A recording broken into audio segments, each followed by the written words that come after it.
Salutare și bine ați venit la un episod. Astăzi o să fac un unboxing la jucăriile de la Cartoon Network, Frații Urși.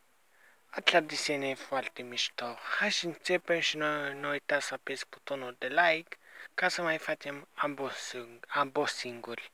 Și hai să începem. Prima dată avem pe Grizzly, Panda și Urs Polar. Aceștia sunt 3 pentru figurine.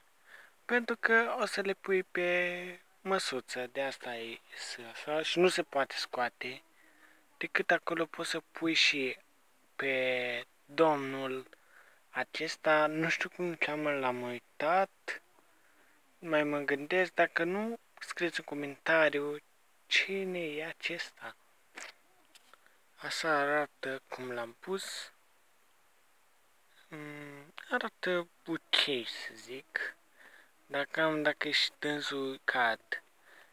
Nu știu cum se chema, era alt nume, nu știu. Hai să mergem la alta. Asta e cel mai place mie, surprins. Este o barcă cu motor, cum are și Dorian Popa. Am uitat cum se cheamă asta. Așa. Și ține cu... Pare și vor ficurile fiecare. Uite, care este ăla? Să caut pe... Uite, l-avem și pe Panda. Ăsta e cu barca. Dați-o la că să-l pun. Uitați cum stăm. Dar cam nu se uită la noi. De ce nu te uiți, Panda? Asta stă pe el. Dar vorba că asta plătește dacă o pui pe apă. O să fac alt vlog cum pun jucăriile pe teste dacă merg. Hai să mergem la alta. Tot avem o barcă. Din păsar într ceva. Avem o barcă de lemn. Care aici poate să stea cei 3 urși. Hai să vă arăt întâi figurinele. Sunt mai multe skin-uri cu el. Uite și pe Grizz. Grizz, ăsta este Grizz. Ăsta este... L-am zis că este fratele Rece. Nu știu cum îl cheamă, iar l-am uitat. Panda. Și ăsta nu știu cum îl cheamă, l-am uitat iar. Grizz. Și asta e barca lor. Uitați. Că nu i-a pus bine. Deci aici stă Panda, Grizz și cu ursul polar. Gata, l-am adus aminte de el. Dar nu e asta numește. Asta stă în barcă. Și mai avem ceva în plus.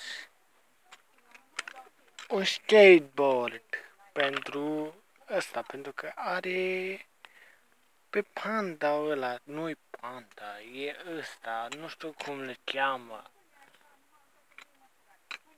Așa, ăsta se pune așa. Uite. Și cum adică Panda mai are și el un skateboard, dar el are handboard. De asta, cum se numește el. Și hai să-l punem și pe el.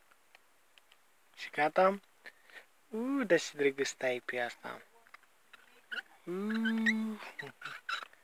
Asta este așa Panda. Am uitat să vă arăt și celălalt Panda, că mai are un skin cu lacul de salvare. Și uite cum stă, zice că stă ca un capitan. Așa, vedeți cum arată. Mai avem aici încă 2 chestii și gata. Asta este un cort. O să facem cortul.